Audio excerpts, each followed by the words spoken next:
sabit po kami sa mga Tagalabang. Apat po sila. Sama ko po si Ponti. At may nakilala po kami galing sa LUCP. Yan po. Si Ma'am Shona. Sama po yung mga guide niya. Tapos dalawa po sila, galing din po silang Alabang. Ayan. Hi ma'am. Hey sir. Tapos nandun po yung guide namin. Tapos kilala rin pala ni Ponti yung babae at lalaki doon. Ayan.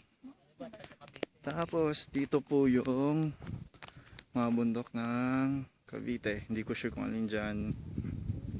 Tapos dito pong part. Yan. Yun. Yan po. Kalatagan po dyan. Tapos yan yung Batulaw.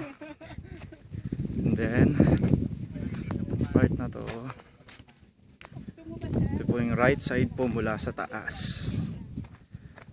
Okay. Ponti, ano masasabi mo sa mga hindi nakasama ngayon? Sa mga hindi nakasama ngayon, sayang kasi hindi ganun kainit. Malakas yung hangin, tsaka yung view, masarap tignan. Tsaka yung drizzle na palamig, no? Oo. Tsaka kitang-kita mo yung sky, napakapayapa, nakakapayapa ng isipan. Ayan. Sabi ko sa inyo, nagsasama kayo dapat sa amin eh.